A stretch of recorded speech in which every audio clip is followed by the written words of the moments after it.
Hello, my students. Today, the next figure of speech I am going to tell you. I will teach you about metaphor. What is metaphor? Yesterday, I taught you simile. पिछली बार मैंने आपको simile के बारे में पढ़ाया था। Simile उपमा अलंकार, जैसे हमने बताया था बच्चों को, उपमा अलंकार, जिसमें हम एक चीज से दूसरी चीज की तुलना करते हैं। तो ये सिमिली का ही दूसरा रूप है, क्योंकि सिमिली में हम लाइक और एज का प्रयोग करते हैं। एज का प्रयोग करते हैं, लाइक का प्रयोग करते हैं, सो एज का प्रयोग करते हैं। तो हम इन वर्ड्स से पहचान कर लेते हैं सिमिली है। जैसे हर face is like a moon. तो इस तरीके से हमने इसमें लाइक एज को ही is as brave as a lion. तो इससे हमने अंदाज लगा लिया कि हाँ ये शब्द हमें याद होगा, तो इसकी वजह से हमें मालूम हो गया सिमिली है। लेकिन मेटाफर क्या है? मेटाफर होता है रूप। इसमें भी सिमिली का ही दूसरा रूप समझ लीजिए। बस ये समझना चाहिए कि ये जो है इनका प्रयोग नहीं होगा, भाव सिमिली जैसा ही निकलेगा। मतलब बिल्कुल आप समझ लीजिए सिमिली और मेटाफर एक ही है। लेकिन क्या कहेंगे कि इसमें हम इन शब्दों से पहचान कर लेते हैं, और मेटाफर में हम इन शब्दों से पहचान नहीं कर पाते हैं, बल्कि भाव जो है सिमिली जैसा ही निकलता है। क्या लिखा है? कंपैरिजन, मतलब तुलना, कंपेयर करते हैं between two dissimilar. Dissimilar means different things. जब तुलना की जाती है दो डिफरेंट थिंग्स में, डिसिमिलर थिंग्स में और पर्सन या दो व्यक्तियों में, ऑन ऑल पॉइंट्स, हर क्षेत्र में, हर चीज में, या हर respect, in all respects, is called metaphor. उसे हम मेटाफर। अब इतना ध्यान दीजिए कि मेटाफर जो होता तुलनात्मक ही सिमिली की भांति, जैसा सिमिली यूज होता वैसे। बट ये शब्द उसमें जो है लाइक, सो एज, एज, जैसे he was as cold as ice, as she was as beautiful, she was as white as snow. इस तरीके से जो है हम लगा लेते हैं, लेकिन वही बात हमें इससे कहनी है। तो लेकिन इनको हम प्रयोग नहीं करते और उसी को हम मेटाफर करते। जैसे example, he is lion. Lion शेर, वो शेर है। अब इसमें हम देखते हैं ही इज लाइक ए लॉयन।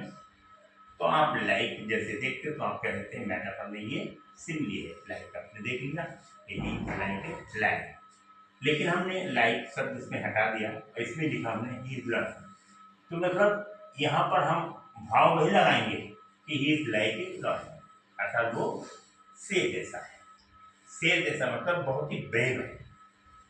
तो उसमें लायन का तात्पर्य, यदि हम इसका लिटरल मीनिंग निकालें, वो शेर है, तो इसका भाव क्या होता है कि इसका अर्थ कुछ और निकलता है और इसका लिटरल मीनिंग और।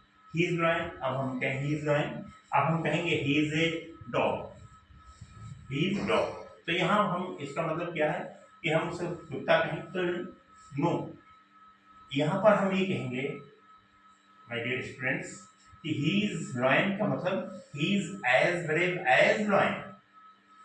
तो वही आ गया। तो लेकिन एज ब्रेव एज लॉयन ये हम यूज नहीं करेंगे, लेकिन हमें भाव वही निकलना। तो इसमें बस भाव वही निकलेगा, लेकिन एज और सो का या एज या सो एज का प्रयोग नहीं होगा, लेकिन अर्थ ही निकलेगा। अच्छा, दूसरा लाइफ इज जर्नी। देखिए लाइफ इज जर्नी, अब इसमें हम ये लाइक जोड़ देते हैं, life is like a journey, ये सिमिली हो जाता है। लेकिन हम लाइफ इज जर्नी लिखा है, तो इसका मतलब क्या हुआ?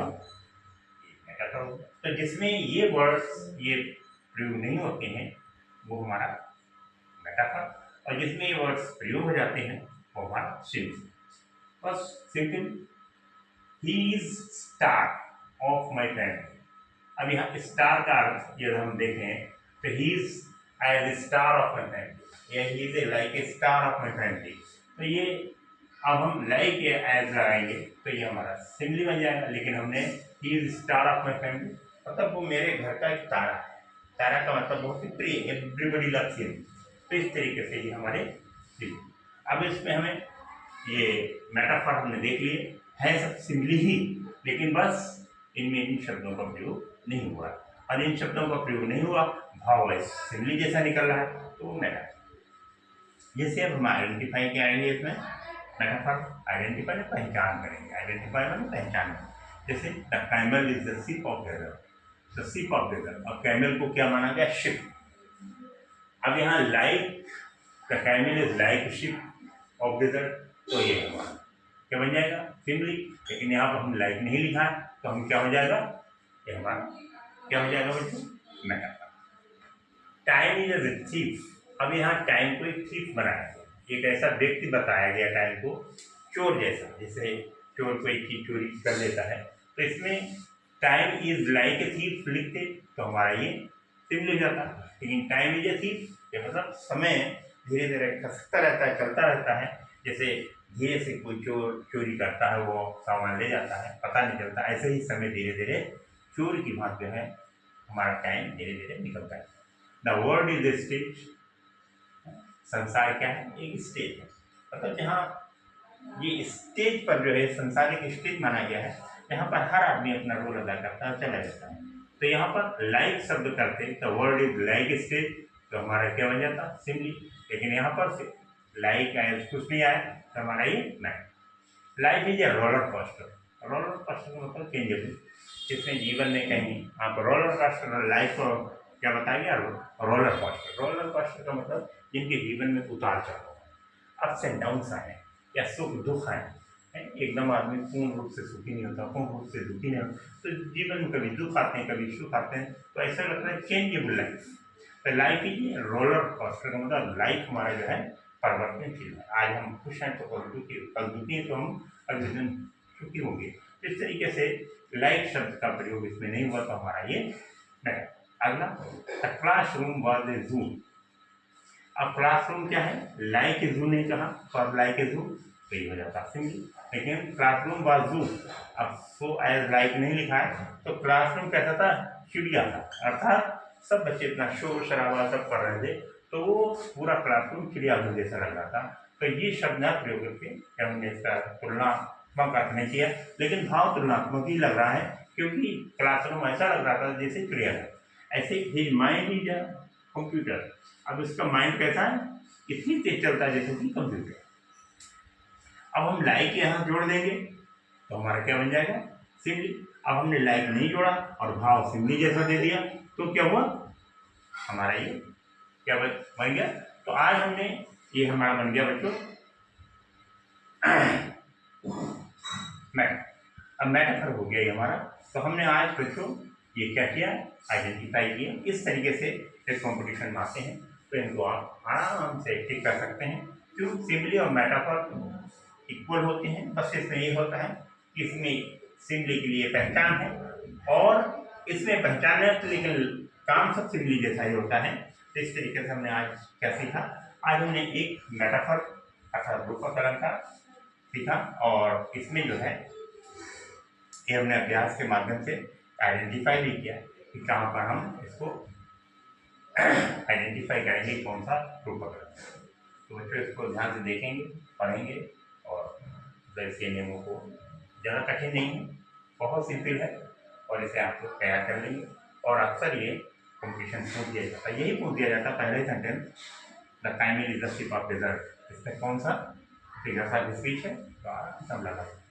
तो फिर इसको आराम से पूरा पढ़ेंगे, स्किप नहीं करेंगे, और याद करेंगे रूल्स, और आपकी कॉम्पिटिशन में अक्सर पूछे जाते हैं जो बहुत ही यूजफुल हैं, और ये आपकी हाई स्कूल इंटर में जो है ये पढ़ाई भी जाते हैं, और अक्सर जो है ये परीक्षाओं में इस तरीके से फिगर्स ऑफ स्पीच एक एक दो करके हम आपको पढ़ाते रहेंगे, और इनका अभ्यास करते रहेंगे, और इसे स्किप न करें, और शेयर और मतलब इसमें कमेंट जरूर किया करें। Thank you.